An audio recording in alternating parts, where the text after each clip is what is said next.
নমস্কাৰ বন্ধু বান্ধৱীসকল সয়াবিনৰ মই আজি এটা ৰেচিপি আপোনালোকৰ লগত শ্বেয়াৰ কৰিম বুলি ভাবিছোঁ। সয়াবিন আমি খাই সবেই ভাল পাওঁ, কিন্তু অলপ নতুনকৈ মানে কিবা ট্ৰাই কৰিলে ভাল লাগে খাই। আজি মই আপোনালোকৰ কাৰণে সেইবাবে এই ৰেচিপিটো লৈ আহিছোঁ। বলক ৰেচিপিটোলৈ আগবাঢ়ো। তাৰ বাবে মই ইয়াৰ সয়াবিন লৈ লৈছোঁ। এইখিনি মই এতিয়া বইল কৰি ল'ম। প্ৰথমে পানী লৈ লৈছোঁ, ইয়াত মই সয়াবিনখিনি দি সামান্য অকণমান নিমখ দি এইখিনি মই ভালকৈ বইল কৰি ল'ম। নিমখ সয়াবিনখিনি মই ভালকৈ বইল কৰি লৈছোঁ। এতিয়া এইখিনি পানীখিনি পেলাই ঠাণ্ডা কৰি ল'ম। সয়াবিনখিনি মই পানীখিনি পেলাই ভালকৈ ঠাণ্ডা কৰি লৈছোঁ। এইখিনি ঠাণ্ডা হৈ গ'ল। এতিয়া মই এইখিনি মিক্সিত দি গ্ৰাইণ্ড কৰি ল'ম। মিক্সিত মই দি লৈছোঁ সয়াবিনখিনি, লগতে মই কেঁচা জলকীয়া দুটা দি লৈছোঁ। এইটো দিবও পাৰে নিদিবও পাৰে। এইখিনি মই এতিয়া গ্ৰাইণ্ড কৰি ল'ম। এইখিনি মই এইদৰে গ্ৰাইণ্ড কৰি লৈছোঁ। এইদৰে মই বাকী সয়াবিনখিনিও কৰি ল'ম। মোৰ ইয়াত সয়াবিনৰ পেষ্টটো ৰেডি হৈ গ'ল। এতিয়া মই ইয়াত চাউলৰ গুড়ি দি ল'ম। মই ইয়াত 3 চামুচ চাউলৰ গুড়ি দিম, লগতে নিমখ, হালধি, সামান্য অকণমান জিৰা পাউডাৰ। এইখিনি দি মই এতিয়া গোটেইখিনি হাতেৰে ভালকৈ মিলাই ল'ম। দৌৰ টাইপকৈ বনাই ল'ম এইটো। তাৰপিছত মই এইটো বলৰ সৰু সৰু বল শ্বেপ দি মই ফ্ৰাই কৰি ল'ম ধুনীয়াকৈ। সেয়া আমাৰ ৰেডি হৈ গ'ল মিশ্ৰণখিনি। এতিয়া মই এনেকৈ সৰু সৰুকৈ বলৰ আকাৰত এইখিনি বনাই ল'ম। এইদৰে গোটেইখিনি মই এতিয়া বল আকাৰত বনাই ল'ম। গোটেইখিনি বল আকাৰত বনাই লৈছোঁ। এইখিনি মই এতিয়া ৰঙচুৱাকৈ ফ্ৰাই কৰি ল'ম।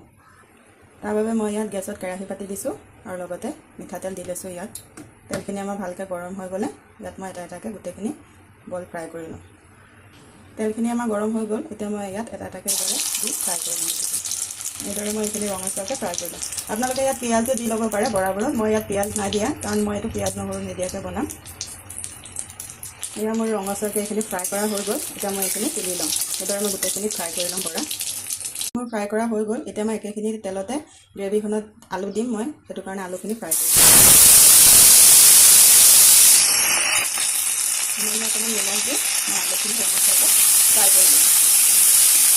ফ্ৰাই কৰা হৈ গ'ল। এতিয়া মই এইখিনি তুলি ল'ম। গ্ৰেভিখনত দিবৰ কাৰণে মই ইয়াত মছলা পেষ্ট এটা ৰেডি কৰি ল'ম। তাৰ বাবে মই ইয়াত বিলাহী এটা লৈছোঁ, কেঁচা জলকীয়া 3টা আৰু আদা লৈছোঁ। জ্বলাটো আপুনি আপোনাৰ পৰিমাণ মতে দিব পাৰে।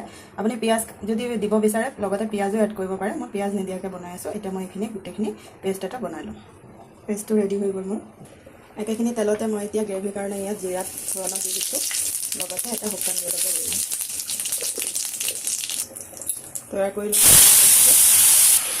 নিমখ, হালধি, জিৰা পাউডাৰ, মই মছলাখিনি ভালকৈ ভাজি ল'ম।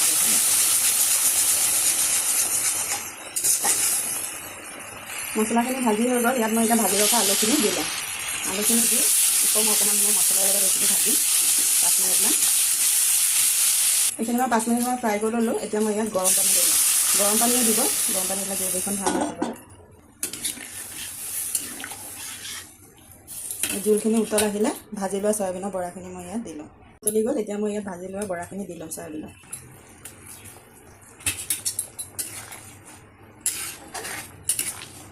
এতিয়া মই এইখিনি 15 মিনিটমান উতলিব দিম। আমাৰ হৈ গ'ল। এতিয়া মই নমোৱাৰ আগত ইয়াত 1 চামুচ ঘি এড কৰি লৈছোঁ আৰু লগতে সামান্য পৰিমাণৰ গৰম মছলা দি দিম। হৈ গ'ল আমাৰ চয়াবিনৰ এই ৰেচিপিটো। এনেকৈ এবাৰ বনাই খাই চাবচোন। এক টাইপত সদায়তো আমি বনাই খায়ে থাকোঁ, ভাজি গ্ৰেভি। এইদৰে বনাই খালেও ভাল লাগে কেতিয়াবা অলপ বেলেগ ধৰণে। ৰেচিপিটো কেনেকুৱা পালে জনাব। যদি ভাল লাগি থাকে ৰেচিপিটো লাইক এটা কৰি কমেণ্ট এটা কৰি দিব ধুনীয়াকৈ। ধন্যবাদ।